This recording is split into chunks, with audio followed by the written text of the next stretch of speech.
Bonjour et bienvenue dans ce nouvel épisode très fouillé des analyses du cinématographeur.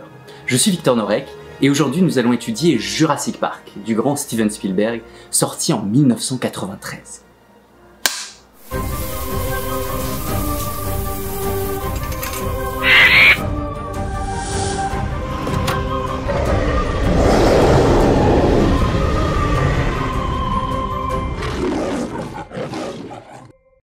Alors, le projet Jurassic Park, à la base, n'est pas du tout un film personnel, mais bien une commande du studio Universal à Spielberg, en vue de redorer son blason suite à la mauvaise réception de ses deux derniers films, Always et Hook.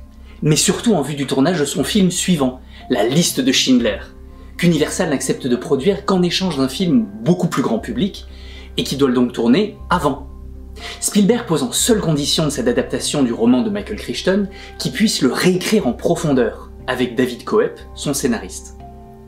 Ils vont modifier radicalement le script original et rajouter de nombreuses scènes pour que Spielberg puisse s'approprier totalement l'âme du film et le transformer en un thriller hitchcockien qui va interroger en profondeur la place du spectateur de cinéma et son rapport à l'image de synthèse.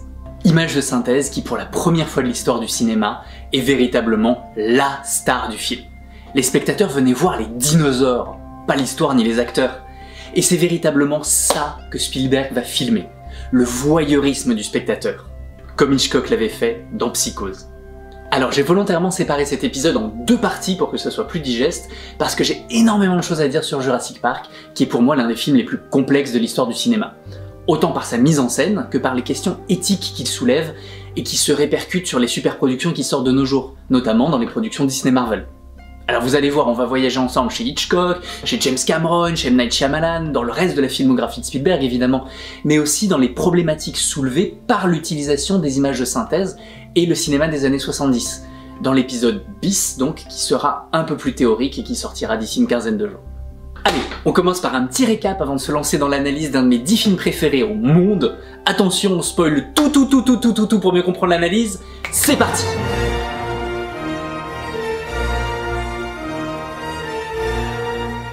Alan Grant, paléontologue, et Ellie Slater, paléobotaniste, travaillent sur des fouilles lorsqu'ils sont interrompus par John Hammond, le puissant PDG de InGen.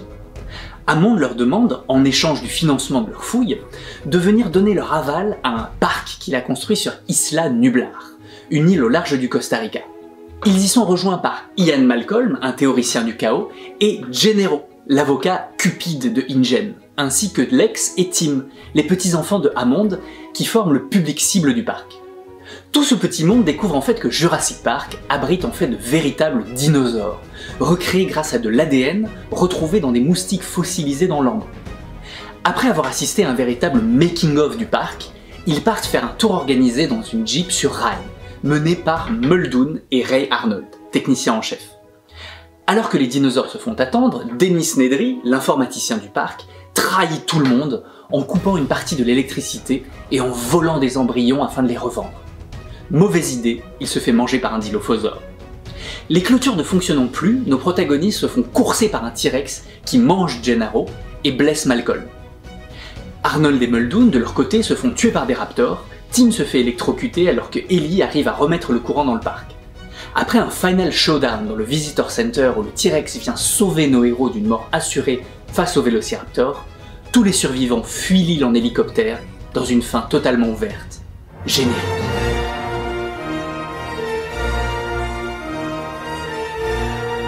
Alors, avant de se lancer dans l'analyse proprement dite, il y a quelque chose qu'il faut savoir.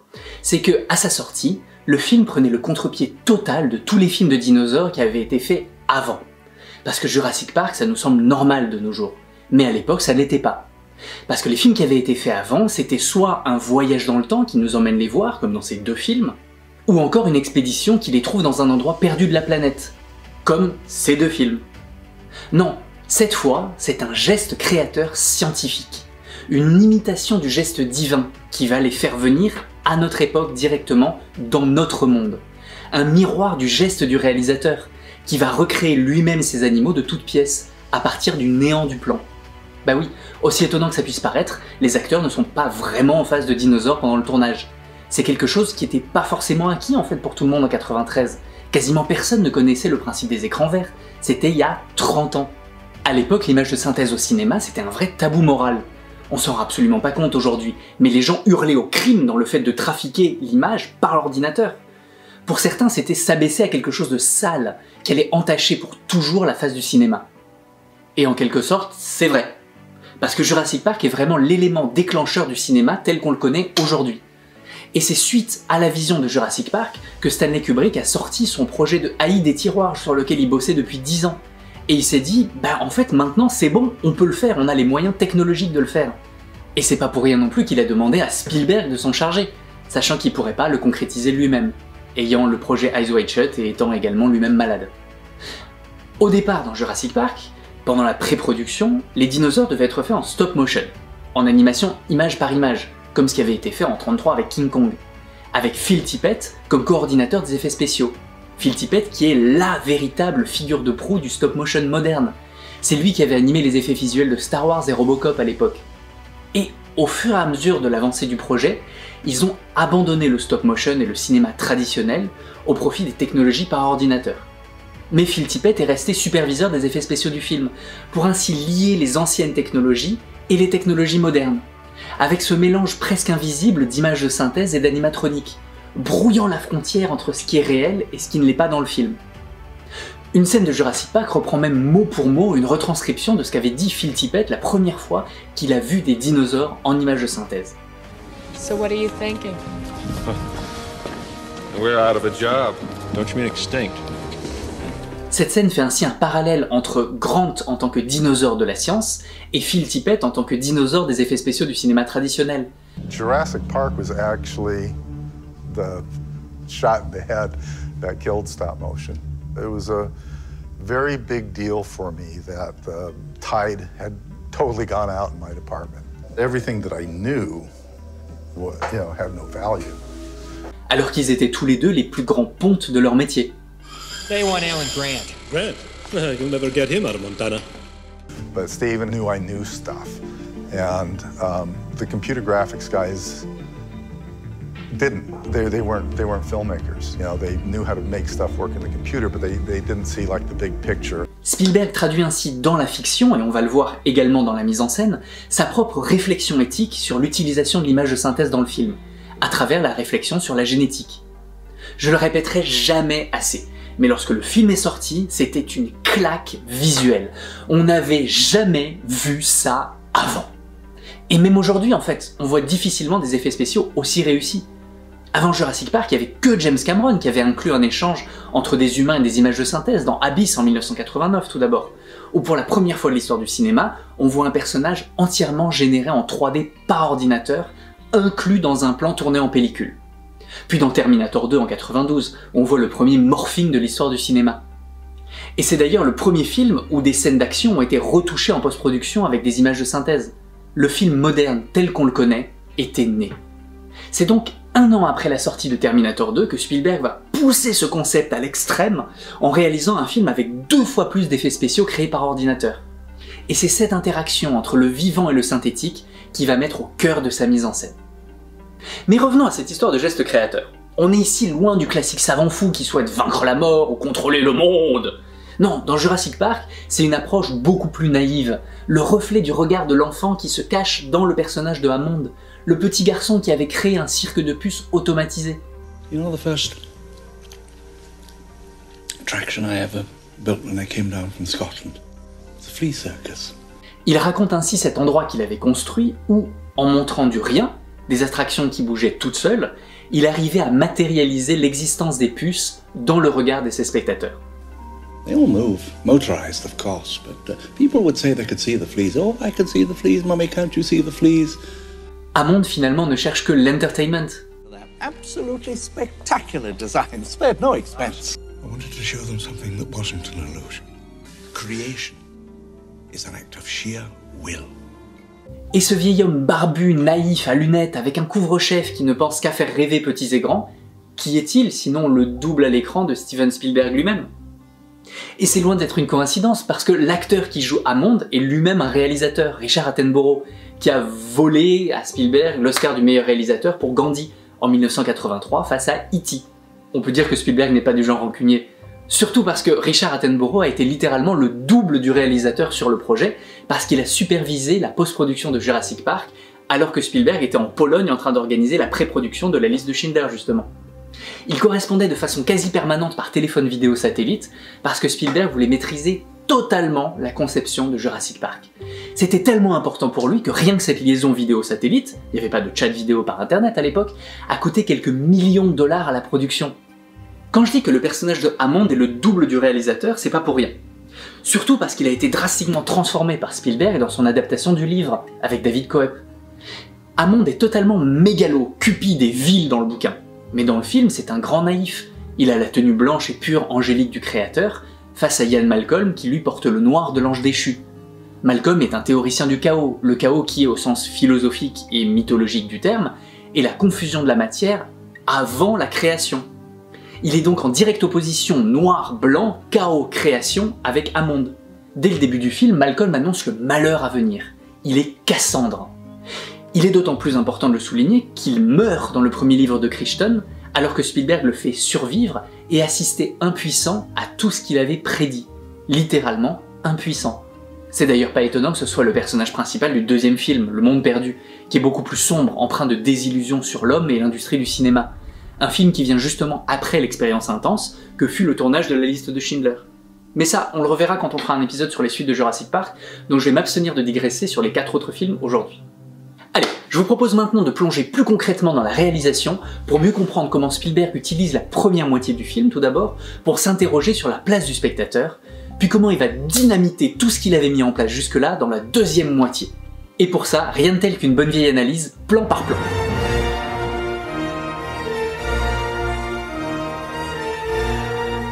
Avant le premier plan, le film ouvre sur le logo Universal. On avait vu dans l'épisode sur Indiana Jones comment Spielberg jouait avec le logo Paramount en l'incluant dans la fiction. Eh bien il va faire la même chose ici avec le logo Universal. De façon moins évidente au premier abord, mais tout aussi porteuse de sens. Regardez. Ce nouveau logo de la Universal, qui date de 1990, donc 3 ans avant le film, avait toujours été avant soit muet, soit accompagné par sa parade composée par James Horner. Et là, pour la première fois de l'histoire de ce logo, on va entendre autre chose. Des bruits de jungle, qui vont continuer jusque dans la première scène du film. Spielberg va donc lier par les effets sonores ce logo à sa fiction, comme il l'avait fait par le fondu enchaîné dans Indiana Jones. Mais en fait, c'est quoi ce logo ? C'est tout simplement une représentation de la Terre, en image de synthèse. Avant ça, le logo était en animation dessinée à la main. Maintenant, il est fait entièrement par ordinateur, exactement comme les dinosaures que va nous montrer le film. Alors, en tant que spectateur, arrivé dans la salle de cinéma, on sait rien du film. La lumière s'éteint, le film commence, et on voit une planète en image de synthèse, et on entend des bruits de jungle. La convention au cinéma veut qu'on associe ce qu'on voit à ce qu'on entend. Donc, ces bruits de jungle proviennent de cette planète en image de synthèse. Dès le premier plan, Spielberg va brouiller la distinction entre réalité et image de synthèse. La conception du film, le logo Universal d'un côté, et la fiction qu'il est en train de construire, ces bruits de jungle de l'autre. Et ça va être tout le principe de la mise en scène du film. Relier le réel au synthétique, ce qui existe et ce qui n'existe pas. Faire entrer dans la salle de cinéma ces images de synthèse et les asseoir en tant que réalité plausible. Il va ainsi interroger pendant toute la première partie de son film la place du spectateur qui assiste pour la première fois à ce genre de spectacle, et lier ce spectateur à ces personnages dans la fiction, de l'autre côté de l'écran. Le logo Universal est littéralement un monde, la Terre, recréé grâce à la technologie. Ce qui est exactement le principe du film. Ces gens qui, grâce à la technologie du séquençage de l'ADN, sa réparation et son clonage, ont réussi à recréer un écosystème, littéralement un nouveau monde, sur Isla Nublar.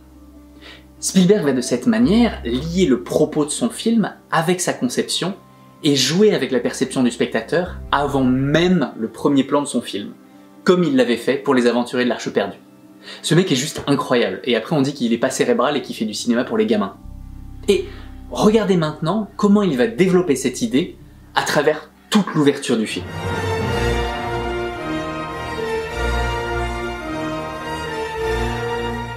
Dans l'ouverture, Spielberg va jouer avec les attentes de son spectateur. Quand on vient voir Jurassic Park, on est là pour voir des dinosaures, hein. Et en fait, les premiers plans du film sont une déception. La végétation bouge dans tous les sens, mais ce qui en sort, c'est pas un dinosaure comme on pourrait s'y attendre, mais un Fenwick, un chariot élévateur qui transporte une caisse. Le premier plan trahit donc les attentes du spectateur. Hitchcock faisait ce qu'il appelait de la direction de spectateur dans ses films, et Spielberg, en obsédé Hitchcockien qu'il est, va pousser à bout ce principe et va aller jusqu'à inclure symboliquement le spectateur dans son film. Dans le deuxième plan du film, on voit ainsi un homme qui regarde. Il ne fait rien, il regarde juste. Il attend avec anticipation la chose qui arrive vers lui et qui fait bouger les fourrés. Il regarde hors champ une lumière vive qui rayonne à travers la végétation. Il est presque en contre-jour, éclairé par derrière, comme si cette lumière du projecteur qui agite les fourrés devant lui, telle son anticipation à voir le film, ne l'éclairait pas lui, mais depuis derrière lui, comme le projecteur dans une salle de cinéma. Exactement comme dans l'ouverture d'Indiana Jones. Cet homme est l'incarnation première du spectateur. Mais il n'est pas tout seul, d'autres spectateurs l'accompagnent, également en semi-contre-jour, éclairés par l'arrière, regardant tous vers le haut, comme au cinéma. Celui du centre est même en train de mâcher comme s'il dévorait du popcorn. Le début du film est ainsi un miroir total du spectateur au cinéma. Donc eux sur l'écran et nous derrière l'écran qui faisons exactement la même chose. Des gens qui regardent et attendent face à une projection. On se mord complètement la queue. Et ces personnages portent tous un casque arborant le logo du film, tels les spectateurs déjà conquis qui ont apporté dans la salle les produits dérivés du film, comme des fans déguisés en Chewbacca à une première d'un Star Wars. Ce logo, les spectateurs le connaissaient bien à l'époque, c'est celui de l'affiche du film, mais aussi celui de la campagne publicitaire, qui avait commencé des mois avant la sortie du film, et qui avait été matraqué. Spielberg brouille donc à nouveau les pistes entre le réel et la fiction, parce que le logo du film dans notre réalité est également le logo du parc dans la fiction, comme s'il existait vraiment dans le film. On va passer d'un employé dans le deuxième plan à 4 employés dans le quatrième plan, puis bien plus dans les plans suivants, tous habillés pareil. Ils se multiplient comme par clonage, ce qui est exactement le même thème que le film. Comme d'habitude, Spielberg va nous donner toutes les clés dans les premiers plans de son film. Les premiers plans installent ainsi un dispositif complexe, qui ressemble vraiment au tournage d'un film en fait. Il y a des grues, des lumières en légion, plein de techniciens qui arborent le logo du film. Le film ouvre ainsi littéralement sur le tournage de Jurassic Park, sur son propre tournage. Et la séquence se centre autour de la cage qui contient le clou du film, ce pourquoi tous les spectateurs sont venus, un dinosaure. C'est presque une inauguration, un lever de rideau. Spielberg duplique ainsi son système, le film se crée en fait en même temps que le parc. Jamais dans l'histoire du cinéma un sujet et sa réalisation ne s'étaient à ce point confondus, vous allez voir. Au début du film, on apporte donc l'image de cinéma dans le parc, la lumière pure. Cette lumière qui sort des fourrés, que l'on méprend pour le dinosaure, mais aussi qui émane de la cage, comme si la lumière provenait de l'intérieur. Le dinosaure incarne le cinéma pur, il est la lumière qui va imprimer l'écran, comme l'arche dans Les Aventuriers de l'Arche perdue. Spielberg filmera de la même façon l'ambre qui contient le moustique, et qui est l'origine de l'ADN des dinosaures, et donc l'origine même du film, avec de la lumière qui rayonne à travers, comme si elle émanait depuis l'intérieur de la résine. Toute l'introduction du film va être marquée par ce contre-jour cher à Spielberg lorsque l'on s'approche du transcendant et du mystérieux, ce qui est le principe du cinéma. La lumière interne des objets chez Spielberg se réfère à l'idée que ces objets sont le cinéma avec un grand C à l'état brut, la lumière pure, ce qui va imprimer la pellicule, le rêve. On retrouve ça tout au long de sa filmographie, c'est pas une invention, depuis l'arche dans Les Aventuriers de l'Arche perdue, au vaisseau d'E.T., en passant par celui de Rencontre du troisième type, et même les silos cryogéniques qui renferment l'ADN, l'essence même des dinosaures, et donc du film. Cette introduction, qui a été donc écrite par Spielberg, qui est absente du roman, va travailler sur une inversion totale de ce qu'est le cinéma. On a des plans sur des spectateurs qui regardent, sur des techniciens qui construisent le décor, avec des projecteurs en plein visage, comme si on était nous-mêmes, nous spectateurs, de l'autre côté de l'écran, comme si on voyait le film depuis l'intérieur de la caméra, le film en train de se tourner, et le film en train d'être projeté depuis l'écran, que l'on avait une vision de la salle de cinéma et de ses spectateurs, comme si nous étions nous-mêmes le sujet du film. Et cette vision va être littéralisée, parce que Spielberg nous donne à voir un plan subjectif, ce qu'on appelle une focalisation interne, depuis l'intérieur de la cage. Nous devenons le dinosaure, la métaphore du cinéma. Et depuis cette cage, nous voyons l'extérieur à travers un cadre dans le cadre, un redoublement de l'écran de cinéma. Nous voyons donc, comme si nous étions nous-mêmes de l'autre côté de l'écran, la vie en 16/9, depuis les coulisses du cinéma lui-même. Un technicien va d'ailleurs regarder directement vers nous, terrifié, comme s'il regardait un écran de cinéma lui projetant le film à venir. Le regard caméra est normalement banni au cinéma parce qu'il révèle l'artifice. Il dérange le spectateur parce qu'il souligne l'existence de la caméra, qui est normalement considérée comme invisible par les spectateurs. Mais il y a un imprévu, un glitch, le côté imprévisible du film, le grain de sable dans la machine. La cage recule brusquement et le technicien qui a osé ouvrir la cage, libérer le monstre, va se faire aspirer dans la cage. Mais pas n'importe comment. Il se fait aspirer le long d'un faisceau de lumière, il se fait aspirer par le projecteur. Et pour sauver ce technicien, qui est en train de se faire happer par le cinéma, il faut capturer cet être de lumière sur la pellicule. Il faut enfin commencer le film, sortir des coulisses. Il faut l'imprimer, le filmer. Et c'est pourquoi Muldoon, dans un double discours, crie alors « Shoot her !» Shoot her ! Ce qui signifie « abattez-la », mais surtout, sur un plateau de tournage, signifie « filmez-la ». To shoot signifie filmer. Spielberg crée ainsi dans son film un reflet de la réalité. Il crée le film le plus réflexif au sens propre du terme qui ait jamais été, au sens où le film est un reflet de sa propre création et de sa propre existence dans le monde réel, au-delà de sa création. Un film autoconscient, purement Hitchcockien. Et justement, c'est pas pour rien que cette scène reprend l'imagerie et le découpage de la scène de la douche dans Psychose, où Hitchcock découpait littéralement Marion Crane avec ce couteau, la coupant du film au bout de 40 minutes à peine, alors qu'elle en était le personnage principal. On vient de voir un homme mourir, mais finalement, toujours pas de dinosaure à part un œil. Toute la première partie du film va ainsi travailler sur la frustration du spectateur et de ses personnages. On veut voir des dinosaures, mais ils se cachent. Jamais le hors-champ n'aura pris autant d'importance chez Spielberg, qui est pourtant connu pour son fameux regard Spielbergien, ce fameux travelling avant sur un personnage qui regarde. Même si ce qui est caché, le hors-champ, est fondamental chez Spielberg, c'est pas Shyamalan non plus. Shyamalan, lui, il cache tout, et il fait travailler l'imaginaire du spectateur. On en avait déjà un petit peu parlé dans nos épisodes sur Shyamalan, et ça c'est un travail qui va trouver son paroxysme dans l'ouverture de La jeune fille de l'eau, où on voit des personnages contempler un cafard, qui, dans notre imaginaire, devient peu à peu, au fur et à mesure de la narration, un véritable monstre qu'on verra jamais, parce que Shyamalan va nous nier le contre-champ de la scène.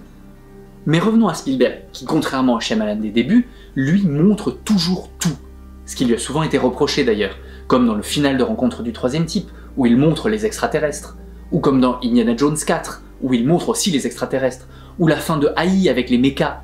Spielberg ne cache rien, il délaye, il utilise le suspense, le hors-champ, pour différer la vision et cultiver l'imagination de ses spectateurs. Il attise la curiosité, il garde le spectateur actif pour qu'il intellectualise avant de voir, pour faire travailler le merveilleux, l'enfant qui est en lui. Et c'est pour ça que Spielberg est aussi populaire en fait, parce qu'il force les gens à régresser, à développer leur imaginaire avant de leur donner les choses à voir. Quand un réalisateur sert tout sur un plateau d'argent, quand il nous montre tout finalement après, on oublie complètement le film. Tandis que les images d'un film de Spielberg seront à jamais gravées dans notre esprit, parce qu'on les a attendues, imaginées avant qu'elles n'arrivent. Spielberg joue sans cesse avec les attentes de son spectateur, comme la scène des douches dans la liste de Schindler. Et justement, on va pousser à bout cette idée dans Jurassic Park en délayant la rencontre avec les dinosaures et en multipliant les signes et l'imagerie avant de les montrer. On a ainsi le fossile du logo, image d'un dinosaure, le fossile exhumé par Grant, puis son image sur l'écran d'ordinateur, la griffe du raptor. Tous ces signes sont poussés à bout pour repousser le plus possible le clou du spectacle, le T-Rex, dont l'arrivée va être précédée par 20 signes annonciateurs.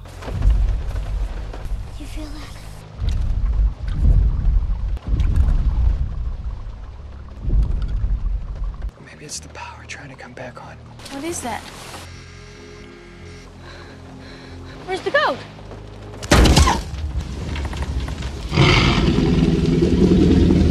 Oh, Jesus.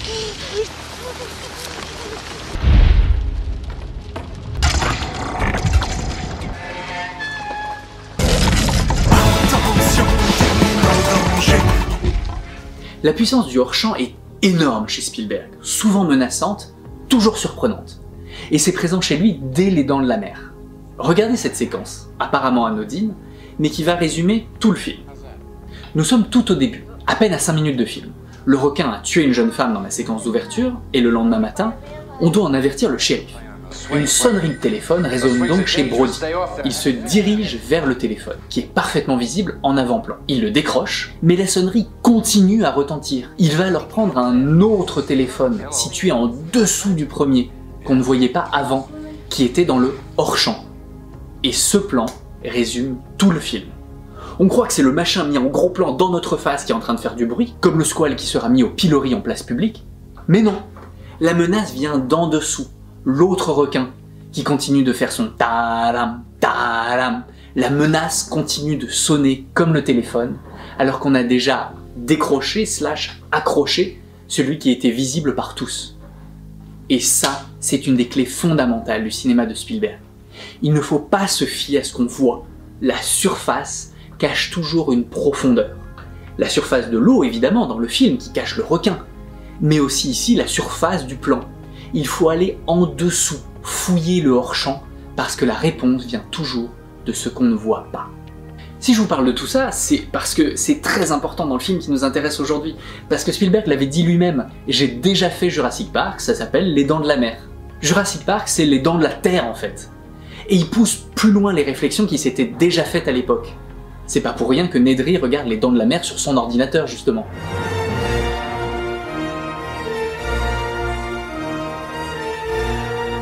Alors oui, je digresse, mais je pense que c'est vraiment important pour comprendre l'univers de Spielberg. Revenons à notre film. Nos personnages principaux, Alan Grant et Ellie Slater, se font engager pour donner leur aval sur le parc. Ils partent donc avec Ian Malcolm, le théoricien du chaos, rejoindre John Hammond et ses petits-enfants qui sont, souvenez-vous, le public cible du parc.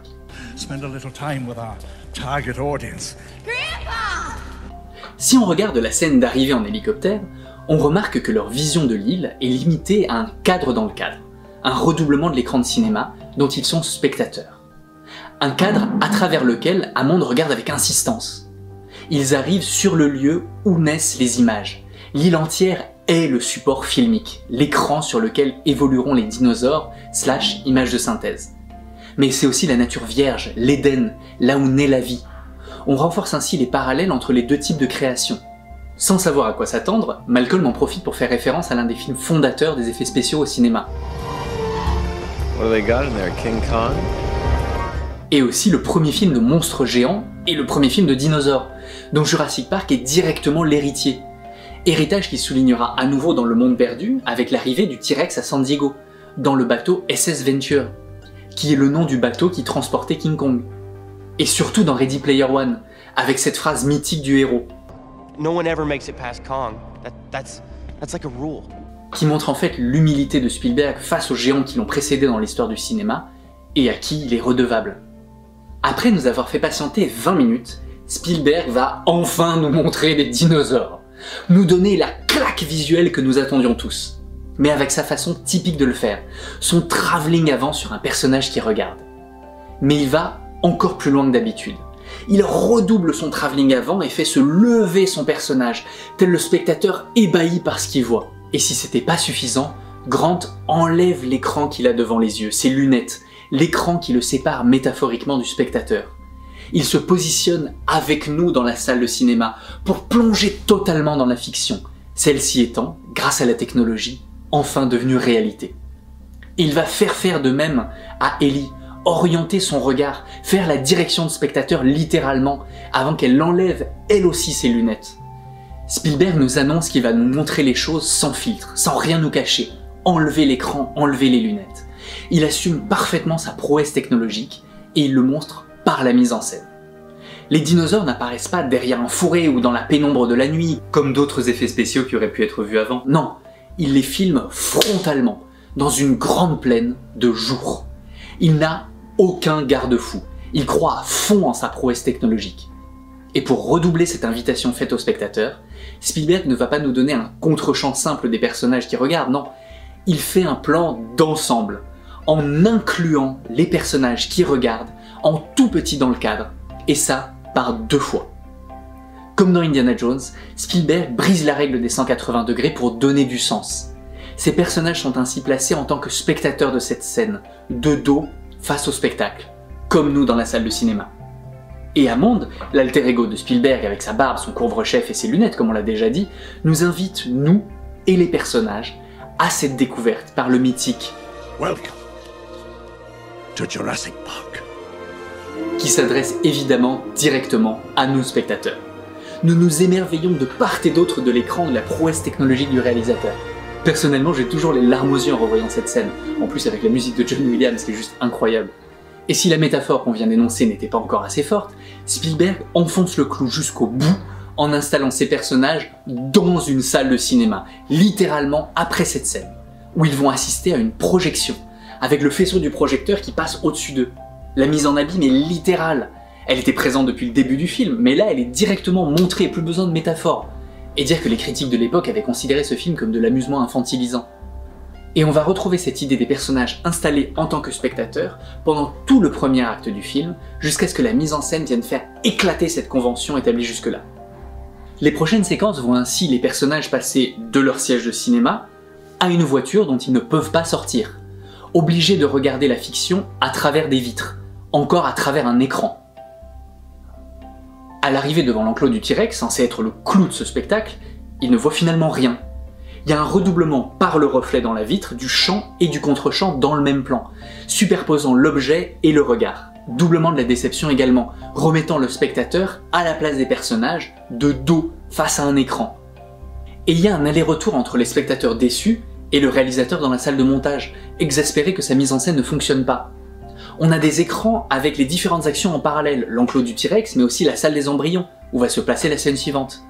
Comme si on était en train de visionner des rushs qui pouvaient être montés ensemble selon les désirs de ce réalisateur qui fait tourner sa canne surmontée d'un morceau d'ambre contenant un moustique qu'il fait passer devant un rayon de lumière, comme on mettrait un négatif devant une source de lumière pour le voir. À la manière d'un négatif qu'on va développer, l'ADN contenu dans le moustique permettra justement la réalisation de l'œuvre, de Jurassic Park. Et cette idée d'un réalisateur dans la salle de montage, pareil, c'est pas une invention, parce que Spielberg va le reprendre littéralement dans Minority Report. Pour renforcer la mise en abîme du spectateur bloqué sur son fauteuil, les panneaux de l'enclos des Dilophosaures spécifient qu'il faut garder la fenêtre fermée. Et Spielberg renforce la présence de cet écran et le matérialise, souligne sa présence, avec des reflets très importants sur les vitres, projetant une image sur nos personnages enfermés dans l'habitacle. Il se presse contre la vitre / écran afin de voir, et le soleil, le projecteur de lumière ultime, se reflète sur la vitre, créant un lens flare, un effet de diffraction de la lumière sur les lentilles de l'objectif qui crée cet effet, soulignant ainsi la présence de l'écran, de la vitre, mais aussi soulignant l'existence de la caméra, du processus de filmage.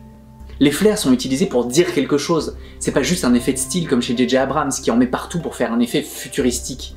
Il en avait d'ailleurs tellement mis dans Star Trek 2 qu'il y a un mec de chez ILM qui a été littéralement embauché pour enlever les lens flares des rushs du film. Quand on fait un effet juste parce que c'est cool, ça devient redondant et en fait ça déconnecte du film. Comme les contre-plongées dans le Justice League de Zack Snyder. Ça n'a aucun sens. C'est juste iconisé pour iconiser, et la moitié du film est filmé en contre-plongée, et l'autre moitié au ralenti d'ailleurs.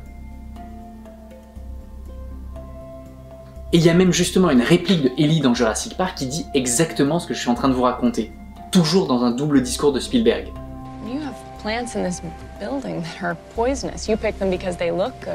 C'est d'ailleurs exactement ce que soulignait Paul Perret, chef 3 étoiles, dans la saison de cette année de Top Chef. Je laisse la parole. Image, odeur, son. Chaque mise en scène est là pour servir le plat. Ce qu'on va attendre des candidats, en fait, c'est qu'ils donnent du sens à leur préparation. Il va falloir que vous réfléchissiez à la fonction de votre plat. Il ne faut pas que ce soit gratuit, il ne faut pas que ce soit gadgetisé. Et c'est toute la difficulté de ce genre de plat. Faire quelque chose de spectaculaire, d'original, mais pas gratuit. Qu'il y ait une réalité derrière et qui est vraiment une raison pour laquelle on fait cette manipulation. Merci chef, merci Stéphane de valider ma démonstration. L'effet chez Spielberg a toujours une raison d'être. Il fait partie de ces derniers cinéastes qui se posent vraiment des questions et qui transforment ainsi un blockbuster anodin en l'un des films les plus profonds et complexes de l'histoire du cinéma.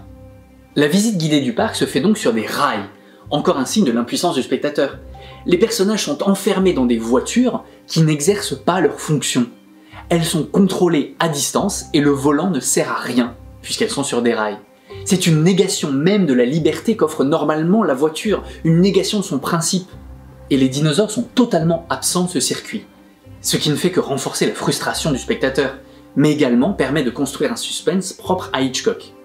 Parce que, en effet, ces fameux dilophosaures que l'on cherche désespérément à voir, ils vont arriver plus tard dans le film, lors de la fuite de Nedry, dans une séquence où il ne sera question que du regard. Regardons un peu comment est faite cette scène. Elle s'ouvre sur un jet de boue qui recouvre la caméra, comme le jet de poison qu'il recevra plus tard dans les yeux avant de mourir. Ce personnage est ainsi déjà présenté comme un aveugle. Il ne voit pas les dinosaures, il est aveuglé par l'appât du gain, et c'est dit à travers la mise en scène, à travers ce jet de boue. Et ensuite il s'essuie frénétiquement les lunettes recouvertes de condensation, et cette image est redoublée par les essuie-glaces qui balayent le pare-brise. Et ensuite il perd sa route, puis il perd ses lunettes. My glasses! I can afford more glasses! Et ensuite il fait une partie de cache-cache avec le dilophosaure et il ne voit littéralement pas le dinosaure. Et puis celui-ci va lui cracher du venin dans les yeux. Et ensuite il ne voit pas la voiture et il se cogne. Tout passe par le regard, c'est incroyable. On a d'un côté ceux qui voient et de l'autre côté ceux qui ne voient pas, Nedry et Gennaro comme on va le voir plus tard. Parce que cette séquence est montée en parallèle entre Nedry et Tim, l'aveugle et le voyant.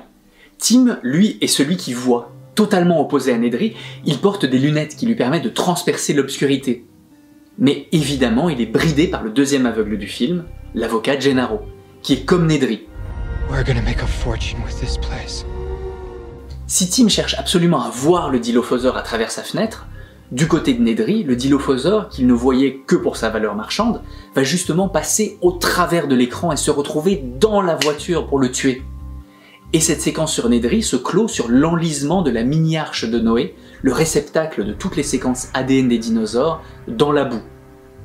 Ce réceptacle, c'est le MacGuffin du film, cette bombe de mousse à raser qu'on suit depuis 1 heure, et qui ne sert finalement à rien. C'est évidemment encore un parallèle avec Psychose dont on parle depuis le début de cet épisode.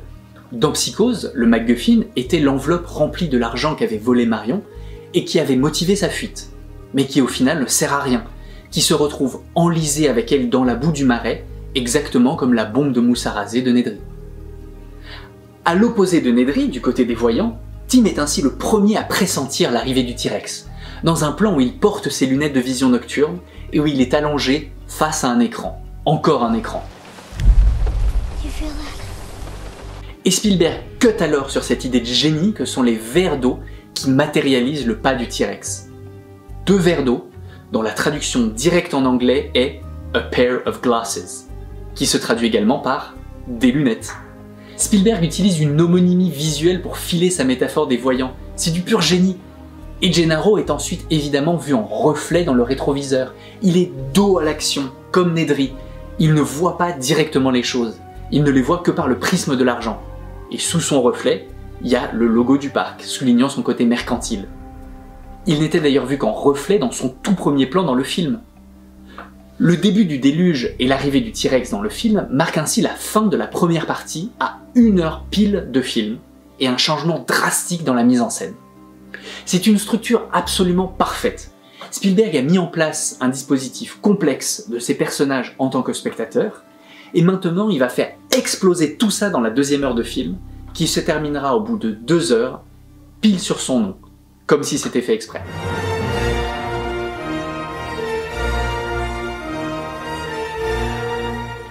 À l'arrivée du T-Rex, il regarde droit dans la caméra.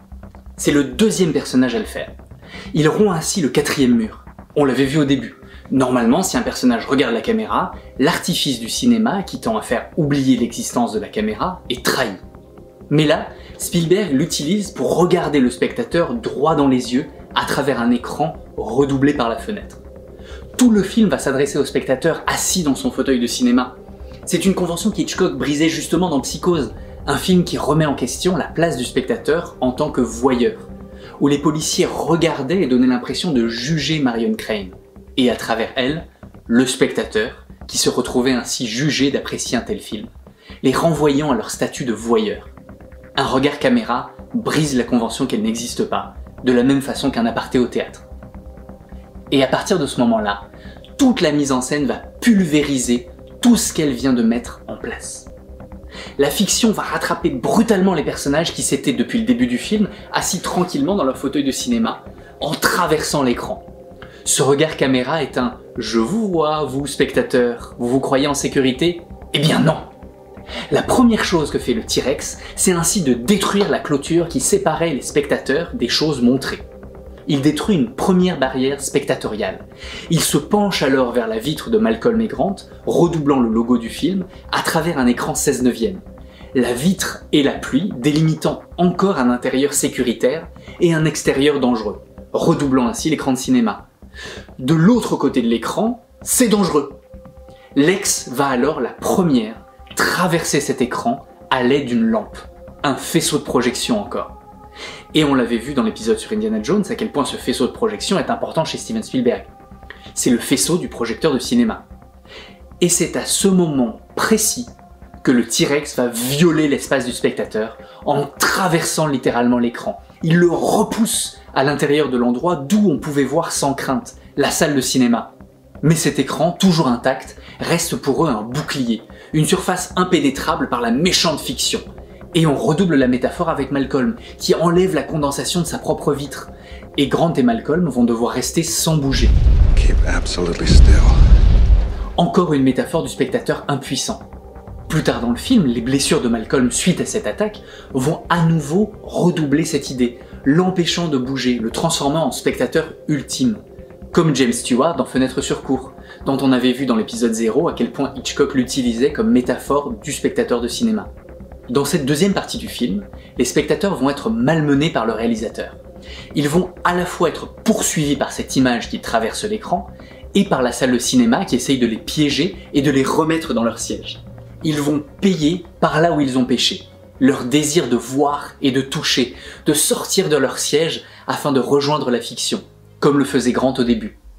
La fiction va les poursuivre et essayer de traverser l'écran d'un côté, comme le vélociraptor qui saute vers la caméra, dans l'espace où s'étaient réfugiés les spectateurs, le faux plafond, et en même temps le film va chercher à enfermer ces personnages, les remettre sur le banc des spectateurs, comme la voiture où ils étaient assis pendant toute la première partie du film, qui va se mettre à les pourchasser, afin de les réintégrer dans l'habitacle. Well, we're back in the car again. Les personnages vont ainsi chercher le réconfort sécuritaire de la salle de cinéma. On a ainsi Lex et Tim qui essayent de se cacher dans des placards, Ellie qui court pour s'enfermer dans le hangar, puis tout le monde qui essaye de s'enfermer dans la salle des opérations. C'est la dichotomie du spectateur soulignée par la métaphore du T-Rex. Si tu bouges, il te voit. Mais tout ce qu'on veut dans le film, c'est justement toucher, briser, traverser l'écran afin de pénétrer dans ce monde imaginaire. À partir du moment où cet écran est traversé, il faut éteindre tout le système, revenir au noir absolu, abandonner la technologie et ce fossé existant entre la fiction et le spectateur. Dans ce deuxième acte, l'écran ne protégera plus et les personnages seront projetés directement dans la fiction.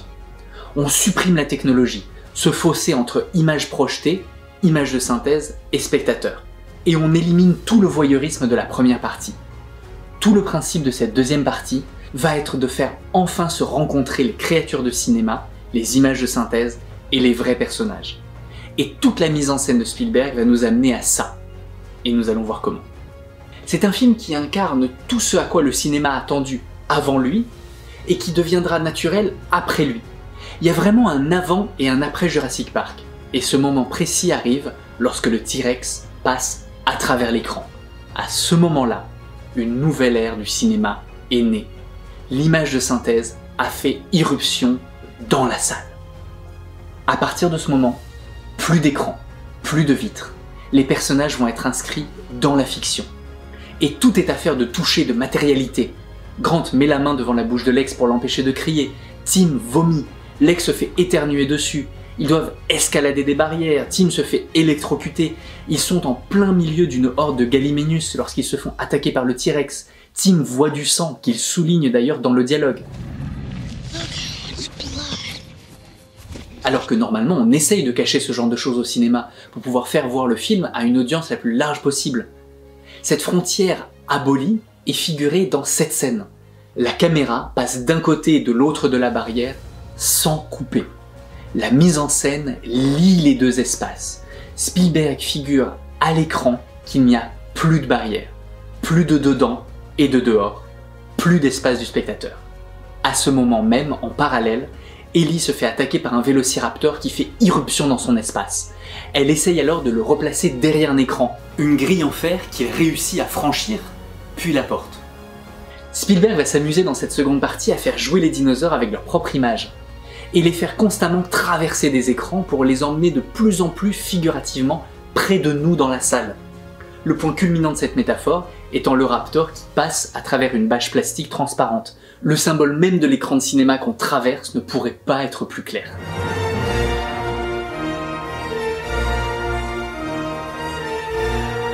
Spielberg va alors élaborer un système complexe d'écran et d'images pour montrer que les frontières ont été abolies.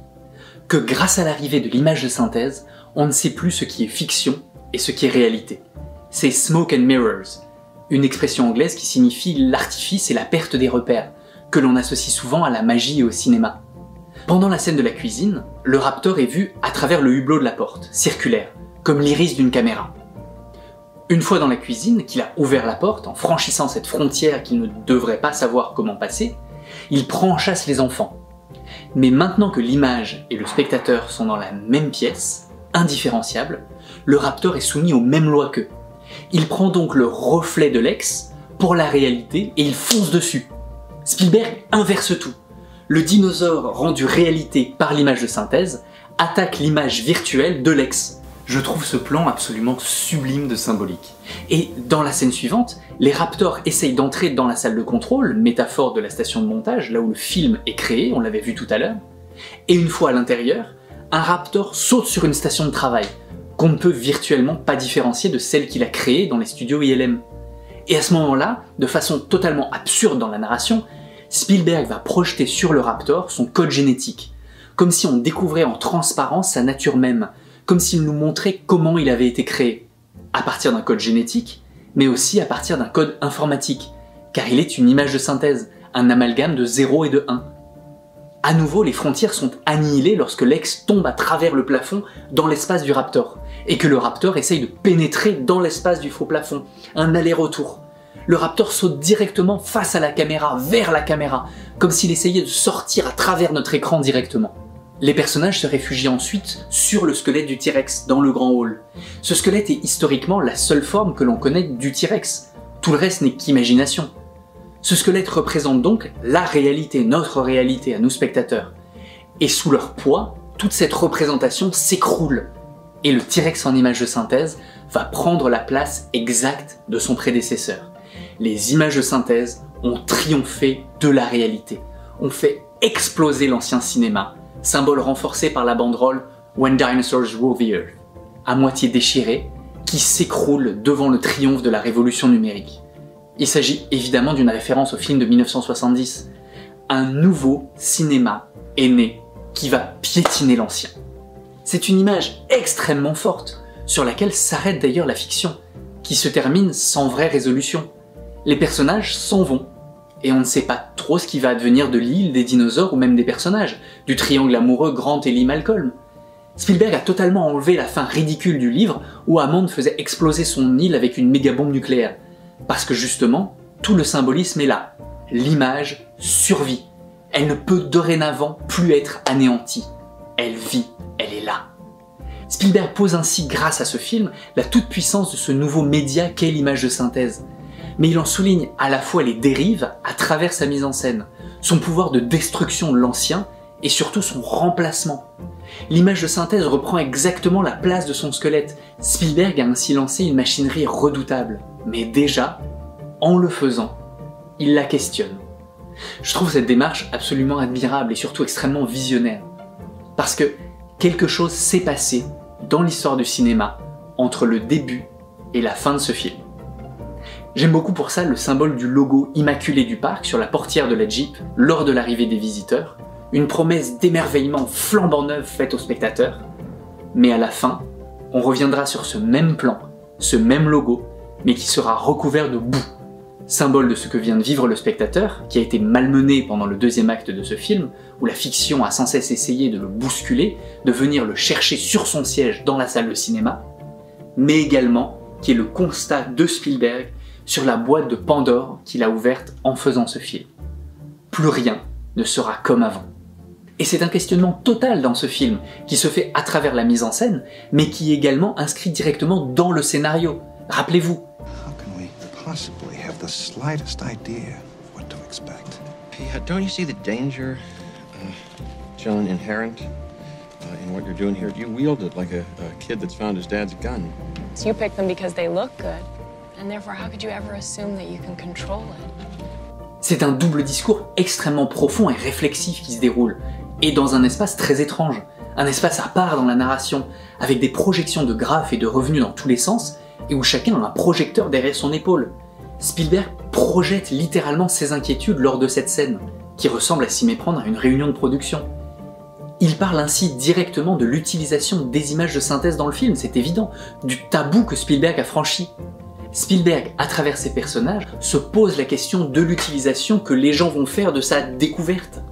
Yeah, but your scientists were so preoccupied with whether or not they could, they didn't stop to think if they should.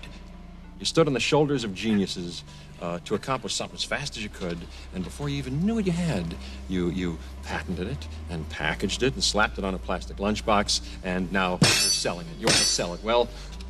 C'est une vraie réflexion éthique qui est à l'œuvre dans ce film, qui fonctionne en miroir entre la fiction et la réalité, encore une fois. Et l'avenir donne évidemment raison à ce questionnement.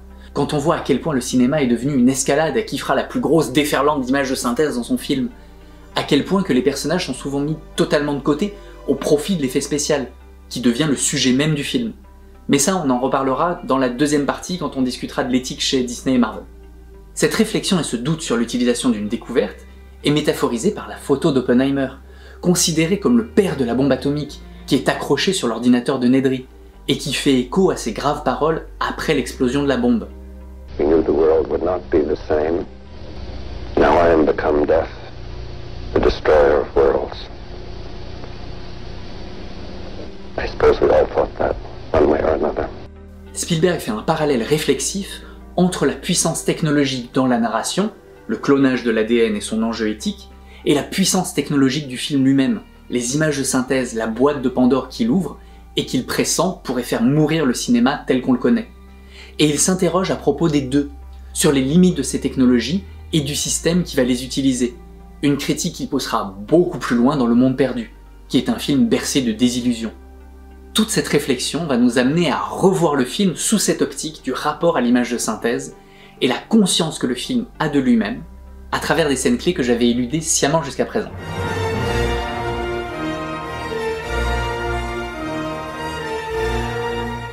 La présentation de l'univers de Grant ouvre par une plongée verticale sur un squelette de dinosaure, entouré de paléontologues accroupis qui travaillent dessus. Ce squelette de dinosaure, entouré d'un cercle, qu'est-ce que c'est sinon une représentation du logo du film, que l'équipe de Grant dépoussière délicatement? On avait déjà un peu parlé du logo, mais il faut savoir que c'est Spielberg lui-même qui l'a conçu, ainsi que l'affiche du film. C'est pas un travail d'un publicitaire ou d'un décorateur, ça vient du maître lui-même. Rien n'a été laissé au hasard dans ce film. Cette image du logo, la marque du film dans et hors de la fiction, va évoluer tout au long du film et va se retrouver démultipliée. Des casques des techniciens à la portière de la Jeep, le tag des voitures ou encore leur capot, en passant par le fond des assiettes, le tablier du serveur, la blouse d'Arnold et l'accoutrement du Ranger, en passant par tout autant de produits dérivés du magasin de souvenirs. Le principe du film est de remplacer l'inanimé par l'animé, le passage à l'image de synthèse, comme le métaphorisait le plan du T-Rex triomphant en piétinant son propre squelette. Et on va avoir le même travail au niveau du logo, dans un passage du fossile au vivant. Le film met en parallèle la scène du raptor fossilisé représentant le logo, où Grant exhibe sa griffe fossilisée elle aussi, avec la scène dans la cuisine, où Spielberg reprend également l'imagerie du logo lorsque le raptor passe sa tête dans la fenêtre circulaire de la cuisine et tape avec sa griffe filmée en gros plan sur le sol. On remplace ainsi le fossile de la première scène par le vivant de cette scène à la fin du film. L'ancien par le nouveau, le cinéma traditionnel par l'image de synthèse. Ces deux scènes étant liées par le passage de l'inanimé à l'animé, et littéralisées dans la mise en scène par le moment où le vrai raptor se superpose à sa propre image. On ne pourrait pas faire plus clair comme symbole, c'est absolument merveilleux. Cette animation du fossile se retrouve également dans le logo fossilisé, dans la séquence avec Mr. ADN. C'est un moment très particulier, où on nous présente un film dans le film que nous sommes en train de voir, et qui est projeté à nos personnages qui sont, comme nous, du moins lors de la sortie en salle, assis dans une salle de cinéma, avec les fameux fauteuils rouges du cinéma, et qui ouvre sur le même logo que le film qu'on est en train de voir. C'est une des mises en abîme les plus incroyablement frontales de l'histoire du cinéma, faite de façon tellement évidente qu'on en oublie presque le sens profond que ça appelle. Cette mise en abîme du film dans le film se retrouve dans le décor de la scène de fouille, qui est organisé comme un plateau de tournage indépendant, au milieu du désert avec des caravanes et des lumières un peu partout. On se croirait presque sur le tournage de Mad Max. Et on retrouve les mêmes analogies filmiques que faisait Muldoon dans la première séquence, où il disait « shoot her », que l'on pouvait traduire par « filmez-la ». Et ici, pour obtenir l'image du squelette du raptor sur un écran, il faut tirer littéralement dans le sol avec une cartouche de fusil pour générer des ondes sismiques qui se réverbèrent sur le squelette. Avec ce même terme, to shoot, qui en anglais veut dire filmer. Jamais un double discours ne sera allé aussi loin dans l'histoire du cinéma. Et Spielberg le pousse totalement à bout, allant jusqu'à inclure les produits dérivés au logo et aux couleurs de son propre film au sein même de la fiction. Avec, comble du comble, dans le magasin de souvenirs, le livre du making-of de Jurassic Park. Un livre qui existe vraiment, et avec les mêmes auteurs. C'est pas un geste qu'on fait impunément, ce genre de choses. Et pourtant, aucun critique ne s'était penché dessus à l'époque, jugeant le film être un divertissement pour enfants qui mettait en danger l'exception culturelle française, qui est née littéralement à la sortie de ce film, où les journaux exhortaient les spectateurs à ne pas aller voir Jurassic Park. Mais ça, on y reviendra dans la deuxième partie.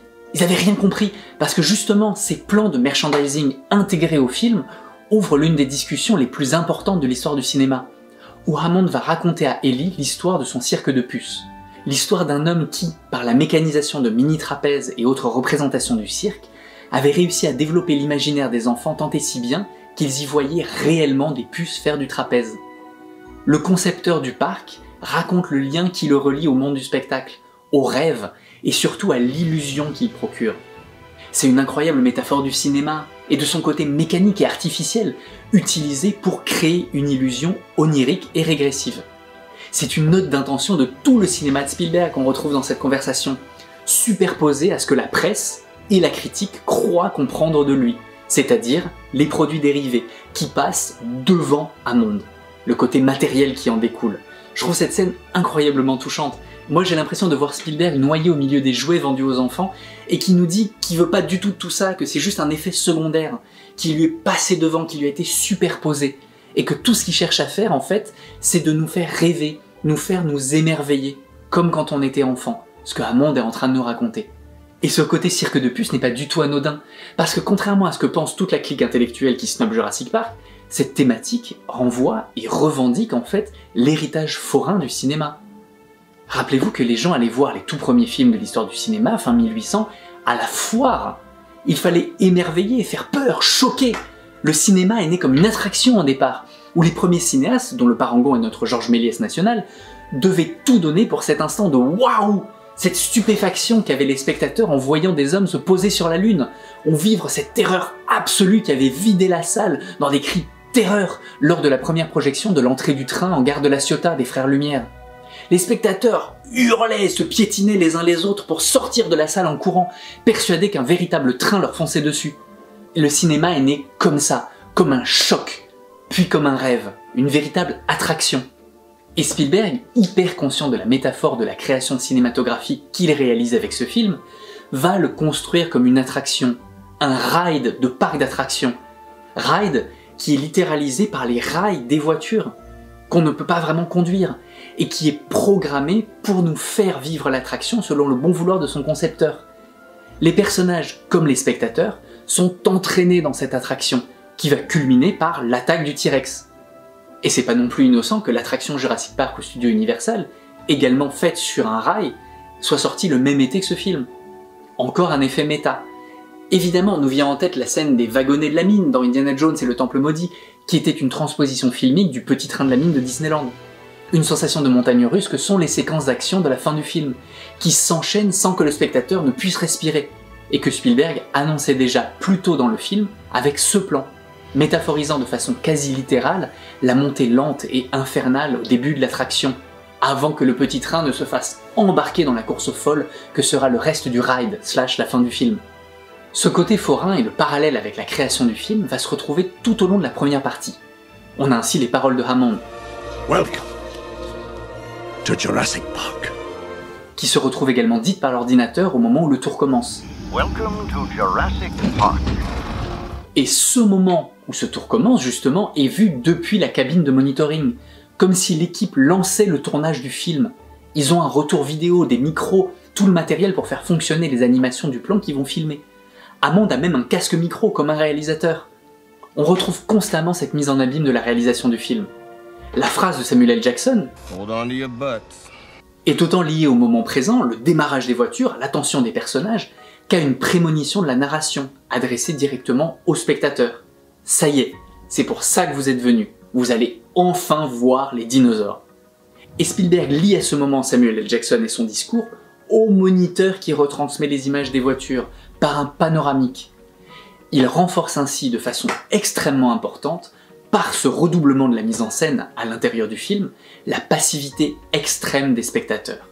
Tout est sur des rails, littéralement.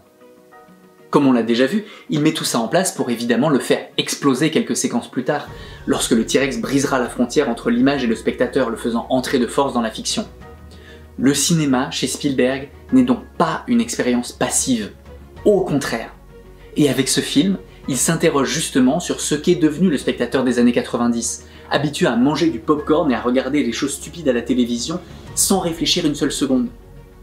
Et avec Jurassic Park, il va bousculer le spectateur, comme ce que faisait McTiernan dans Die Hard, qu'on étudiera dans un prochain épisode. Et la mise en abîme est renforcée dans cette séquence des voitures par la connaissance de l'artifice cinéma. Malcolm va ainsi parler directement à la caméra, il souffle dessus, comme les dinosaures plus tard vont également souffler sur des écrans. Il s'approche, la bouche grande ouverte, comme s'il allait avaler la caméra et directement le spectateur.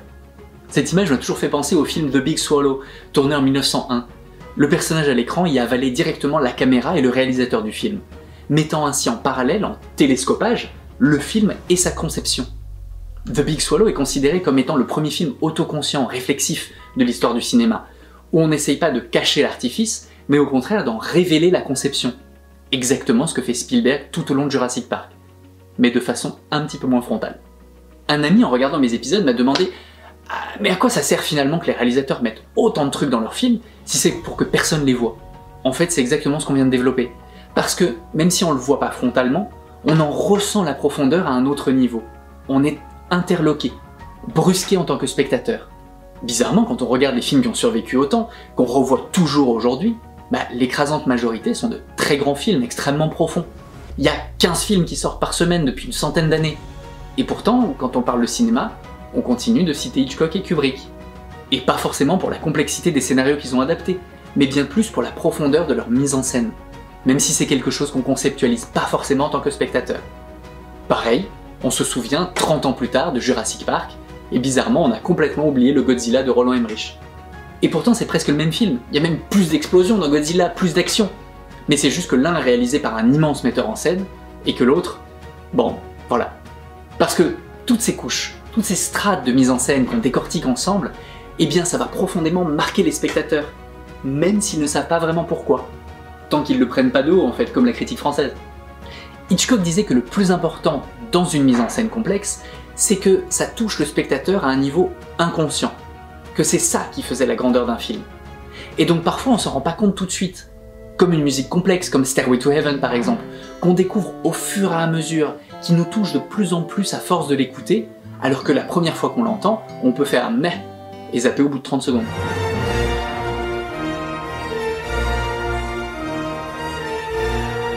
La totalité de la mise en scène de Jurassic Park, et tout ce qu'on vient de dire, pourrait en fait être résumé dans 7 enchaînements de plans, qui est mon moment préféré du film.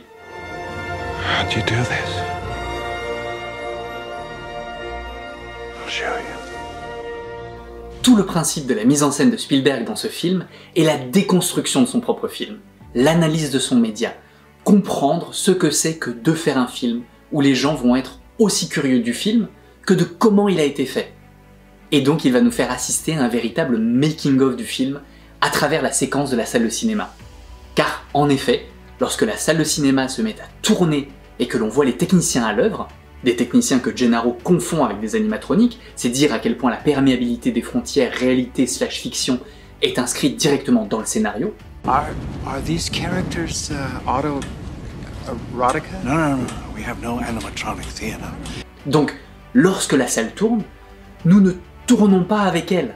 Mais Spielberg va placer sa caméra avec les techniciens, littéralement de l'autre côté de l'écran. Il reprend les métaphores qu'il avait utilisées dans la scène d'ouverture lorsqu'il plaçait la caméra en vision subjective du Raptor dans la cage et qu'il nous faisait voir la vie en 16/9 depuis l'intérieur du cinéma lui-même. Non content d'avoir réellement recréé une salle de cinéma dans la fiction, nous passons maintenant de l'autre côté de l'écran.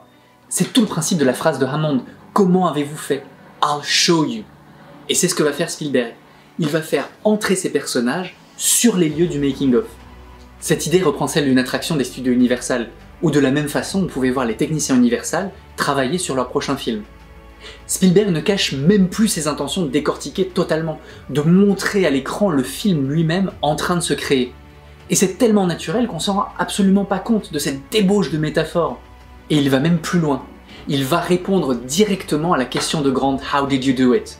Au moment où nos personnages pénètrent de l'autre côté de l'écran, avec les techniciens dans l'espace du making-of, le premier mouvement de caméra opéré par Spielberg dans cet espace miroir de la création du film, il va relier deux choses.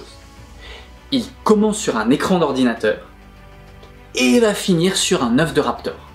Comment avez-vous fait ça? Eh bien, comme ça. On part de l'ordinateur qui va créer ceci, le dinosaure en image de synthèse. C'est brillant. Le code inventé pour créer les images de synthèse de Jurassic Park est un miroir du code ADN utilisé et réencodé par Hammond afin de créer les dinosaures. C'est une utilisation du langage du cinéma pour raconter, en parallèle de l'histoire du film, qui parle de création, l'histoire de la conception du film, qui finalement est exactement la même. Et c'est réellement pour ça que pour moi, Jurassic Park est l'un des films les plus fascinants de l'histoire du cinéma. Parce que jamais personne n'était allé aussi loin de façon purement métaphorique, sans jamais avoir besoin de parler directement de cinéma dans le film, mais finalement en ne parlant que de ça à travers la mise en scène. Parce qu'on le verra dans un prochain épisode, Roger Rabbit, ça parle aussi que de ça. Mais ça se passe littéralement dans le milieu du cinéma, ça commence sur le tournage d'un film. Ici, Spielberg s'est véritablement interrogé sur ce qu'il allait raconter, il s'est posé des questions. Universal lui a proposé le livre de Crichton, et donc Spielberg, à l'aide de David Koepp, l'a remanié afin de créer ce miroir du réalisateur en Hammond. Ce grand enfant naïf et émerveillé par sa propre création, qui recrée un parcours ludique pour ses spectateurs, afin qu'il partage son regard d'enfant sur sa propre création. On est à des années-lumière du misanthrope mégalomane proposé par Crichton dans son livre. Il y a une vraie relecture du sujet proposé par Crichton dans le livre, où il faisait mourir Malcolm et où il faisait exploser l'île à la fin. Jurassic Park, bien plus qu'une adaptation, est une vraie relecture sous un filtre spielbergien ultime, où il a intégré sa propre réflexion en tant que créateur, que réalisateur. Une procédure jusqu'au boutiste qui clôt réellement la première moitié de sa filmographie. On dit souvent qu'il y avait un avant et un après Schindler, mais je pense en fait que Schindler est le miroir de Jurassic Park de l'autre côté de sa filmographie, que Schindler, plutôt que de clore, ouvre cette deuxième partie, celle qu'on appelle de façon un peu condescendante l'époque de la maturité, où il va enfin faire des films pour adultes et arrêter de faire des âneries pour gosses. Alors que les films de cette deuxième partie sont tout aussi intéressants que la première. C'est juste une évolution. Mais il a tellement disséqué son propre cinéma dans Jurassic Park qu'il ne pouvait que renaître de ses cendres, proposer autre chose. C'est pour moi un parallèle avec la carrière de Shyamalan, qui pour moi a eu son Jurassic Park avec La jeune fille de l'eau. Je parle pas en qualité artistique, mais en réflexion sur son propre cinéma. Sauf que Spielberg, lui, a réussi à renaître de ses cendres, ce qu'a pas réussi à faire Shyamalan. Enfin, pas tout de suite. Non, pour moi, Spielberg, encore une fois, montre son parallèle avec Hitchcock, qui a également deux grandes parties dans sa filmographie. Sa partie entertainer, hyper grand public, qui fonctionne sur la direction de spectateur, qui va de ses débuts du muet en Angleterre jusqu'à la main au collet en gros. Et la deuxième partie de sa carrière, où il s'interroge profondément sur ce que c'est que de faire du cinéma. Une réflexion d'un cinéaste beaucoup plus mûr sur son propre travail, qui hante Fenêtre sur cour, Vertigo, Psychose et La mort aux trousses. Des films qui posent la question de ce que c'est que de faire du cinéma en tant que réalisateur. Qu'est-ce que c'est que la mise en scène, mais aussi ce que c'est que d'être spectateur devant ces films. Interroger ce que cherche à voir le spectateur, qui est finalement plus un voyeur qu'autre chose, car il est évidemment plus intéressé par le T-Rex qui dévore Gennaro que par les brachiosaures dans la plaine, contrairement au réalisateur.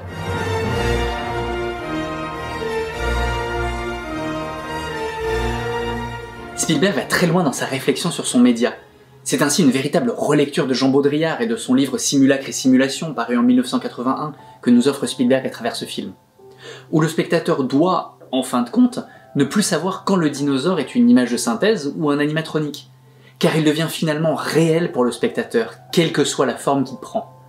C'est tout le principe de la phrase de Gennaro qui confond les vrais techniciens avec des animatroniques, car la frontière simulation-réalité-simulacre est pulvérisée par les nouvelles technologies.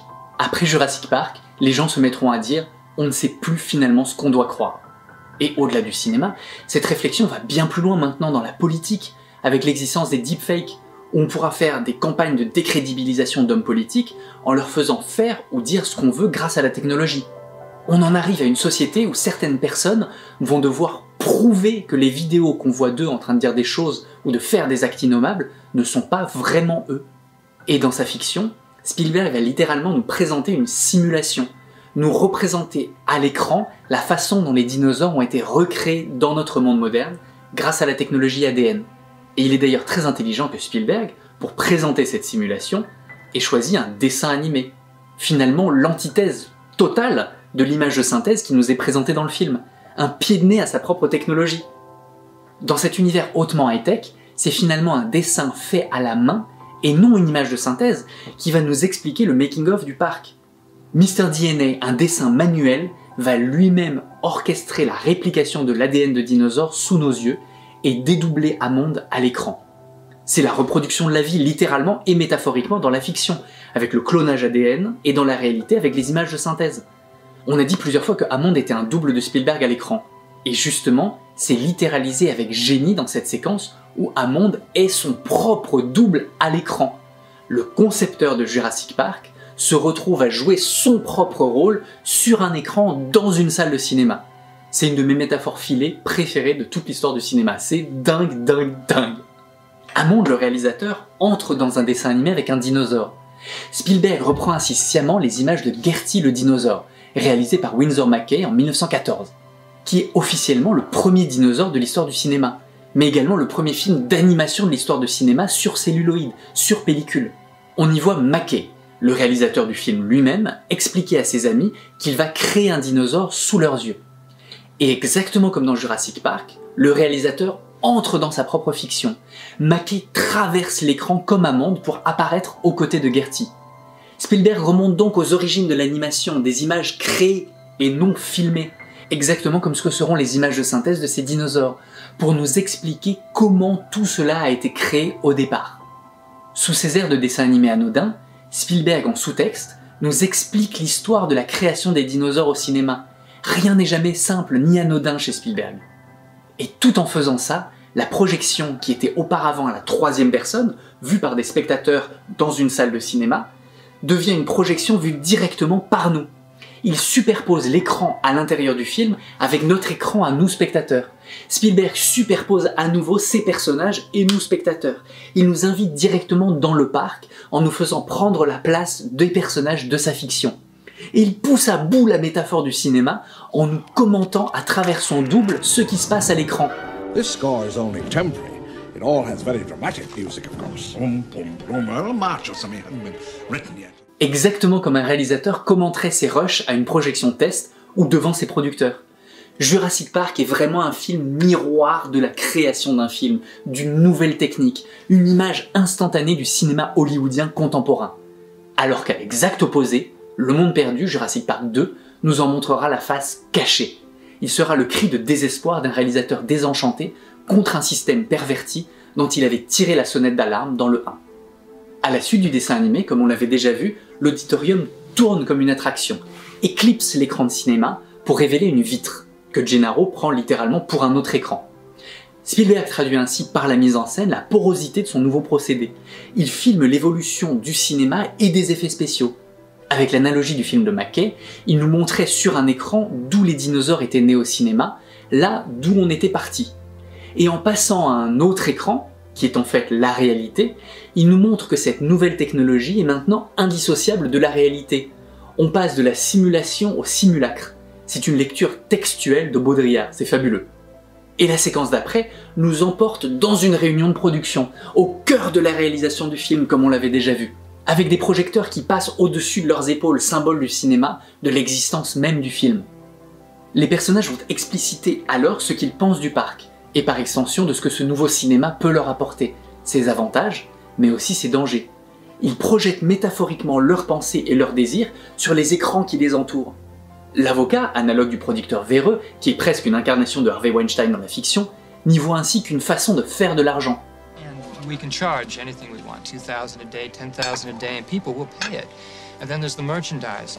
Il montre sa version limitée de la chose. Il y a d'ailleurs écrit derrière lui « Projected Costs and Returns ». Ses rêves sont projetés littéralement sur les écrans. Le cinéma est la fabrique des rêves, et c'est littéralisé par Spielberg dans cette scène. Hammond, lui, à l'opposé de Gennaro, y voit un moyen d'expression, quelque chose qui devrait être apprécié et vu par le monde entier. This park was not built to cater only for the super rich. Everyone in the world has the right to enjoy these animals. C'est là aussi Spielberg lui-même qui explicite son travail, sa double vision de l'art. Il est un cinéaste populaire, il veut plaire au plus grand nombre, mais sans sacrifier sa vision artistique non plus, qui serait bridée par la vision sous le filtre mercantile du producteur. Mais Spielberg, en incluant l'imagerie du film de Winsor McCay dans le sien, a aussi un double dialogue très humble devant son propre travail. Spielberg est un amuseur de foule, il le sait et il l'admet, mais c'est aussi un immense auteur, et c'est ça qui fait sa force. Il reste ainsi extrêmement humble devant son public et devant son média, devant ses prédécesseurs qu'il cite directement dans le film, que ce soit Gertie le dinosaure ou King Kong. Il est ainsi l'antithèse totale de certains cinéastes qui ont peu à peu pris la grosse tête comme Christopher Nolan, et qui crient presque à la face de leurs spectateurs « Regardez comme je suis intelligent dans mon film, vous avez vu, hein ?» Ou même de jeunes réalisateurs qui déjà ont le melon à leur deuxième film et qui pondent des horreurs ultra prétentieuses et finalement totalement dénuées de substance, comme Robert Eggers avec The Lighthouse, ce qui est malheureusement le mal du 21e siècle, ce qu'on appelle le elevated cinéma. Une façon de regarder de haut le cinéma de genre en lui faisant l'honneur de le rendre pseudo-intellectuel, mais qui est d'une vacuité finalement totale. Alors que Spielberg, lui, n'a jamais regardé de haut son média. Il reste extrêmement humble, à tel point qu'il remet en question justement le procédé qu'il utilise dans son film. Ça va très loin. Et après ce making-of du film dans le film, la narration, comme un miroir de l'action qui est en fait créé en images de synthèse, l'avancée de la narration donc va passer par les ordinateurs. Que ce soit l'annonce de la tempête, le programme de Nedry qui désactive les clôtures, ou l'ex qui va remettre le courant dans le parc. L'homme et le cinéma, dans et hors de la narration, deviennent dépendants des ordinateurs, de la technologie. Et c'est ça qu'interroge Spielberg dans son film. Mais il va plus loin. Car si la technologie peut causer la perte de l'homme, ce n'est qu'en ressortant les plans, l'écriture papier, en se basant finalement sur les outils premiers, la lecture du plan, l'observation des câbles au plafond, la communication par talkie-walkie comme dans les années 80, que l'on pourra finalement avancer. Se reposer uniquement sur la technologie est une faute. Il faut savoir maîtriser les outils de base, ce qui est venu avant pour pouvoir survivre. Maîtriser le langage du cinéma et les anciennes technologies, et les animatroniques, et les images de synthèse. Spielberg préfigure déjà en 1993 le mal du 21e siècle, où tout tombe tout cru dans notre bouche. Notre téléphone sert maintenant à tout, mais personne ne sait finalement comment il fonctionne réellement. Il nous simplifie la vie, mais nous en sommes devenus totalement dépendants, et surtout incapables de faire sans. Imaginez que votre téléphone portable tombe en panne et que vous ne l'ayez pas pendant tout le week-end, je sais, ça vient de m'arriver, c'est hyper perturbant. Mais on en est dépendant sans pour autant en connaître le mécanisme. C'est la dépendance à la technologie, c'est ce qui est préfiguré dans Wall-E, où les humains ont perdu toute interaction physique les uns avec les autres et sont soumis complètement à ce que leur dicte leur écran, comme cette image de la nouvelle mode du bleu à la place du rouge, et où les gens ne savent finalement pas se relever sans l'aide de la technologie, la dépendance ultime. Spielberg fait, avant même que l'utilisation des images de synthèse ne devienne mainstream, un parallèle avec la technologie cinématographique hollywoodienne. Maintenant, les images de synthèse sont un prérequis à tout gros film d'action. Mais finalement, ne plus savoir faire comme avant, avec les anciennes technologies, appauvrit le langage de ces nouvelles images.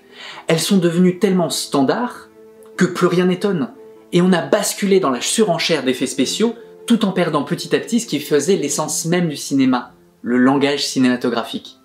Ce qui explique peut-être l'espèce de cap qui a été passé il y a quelques années, où l'émerveillement que les gens pouvaient ressentir au cinéma s'est peut-être éteint de nos jours, ou du moins est en voie d'extinction.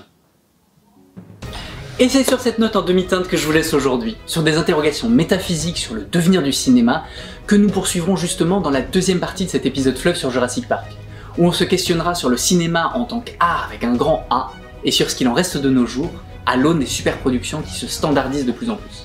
Mais mon but n'est pas du tout de vous déprimer, mais plutôt de s'émerveiller sur ces chefs-d'œuvre que nous a quand même fourni Hollywood au fil des décennies. Et ça s'arrêtera pas là parce que j'ai encore plein de trucs à vous faire découvrir. Alors comme d'habitude, n'oubliez pas de liker, mettez le pouce, de vous abonner en mettant la cloche aussi, de commenter, et je vous dis à la prochaine avec la deuxième partie de l'analyse de cet immense film qu'est Jurassic Park. Allez, ciao, bisous!